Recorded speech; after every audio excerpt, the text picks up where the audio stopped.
ঝুম বৃষ্টি আর ঝোড়ো হাওয়ার মাঝেই সকালে ঘুম ভাঙে রাজধানীবাসীর। সকাল থেকে আকাশ ছিল মেঘাচ্ছন্ন। 6:45 নাগাদ শুরু হয় কালবৈশাখী ঝড়। সিলন ফ্যামিলি ব্লেন্ডের কড়ালিকার আর সতেজ সাদের পারফেক্ট ব্লেন্ডে স্বপ্নেরা মেলুক টানা। ঝমঝমিয়ে নামে বৃষ্টি, সঙ্গে ঝোড়ো হাওয়া ও বজ্রপাত। আবহাওয়াবিদ জানিয়েছেন, সকালে 5 মিলিমিটার বৃষ্টি হয়েছে ঢাকায়। ঝড়ের গতি ছিল ঘন্টায় 83 কিলোমিটার। তবে আগামী 72 ঘন্টায় আর বৃষ্টি হওয়ার সম্ভাবনা নেই। এখন কালবৈশাখীর সময়, তাই যে কোনো সময় ঝড় বৃষ্টি হতে পারে বলেও জানান আবহাওয়াবিদরা।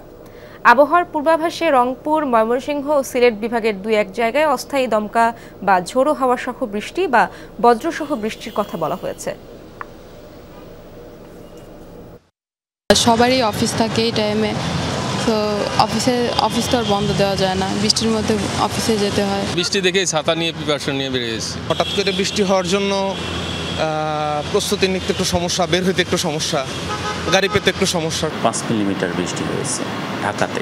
আগামী 24 অথবা 72 ঘন্টায় তেমন বৃষ্টির সম্ভাবনা নেই। তবে যেহেতু এখন আমাদের নরওয়েস্টার পিরিয়ড, যেটা আমরা বলি কালবৈশাখীর সময়, এটা আমরা কোনো মডেলে বা কোনো ইয়েতেই দেখছি না বৃষ্টিপাত ওই রকম।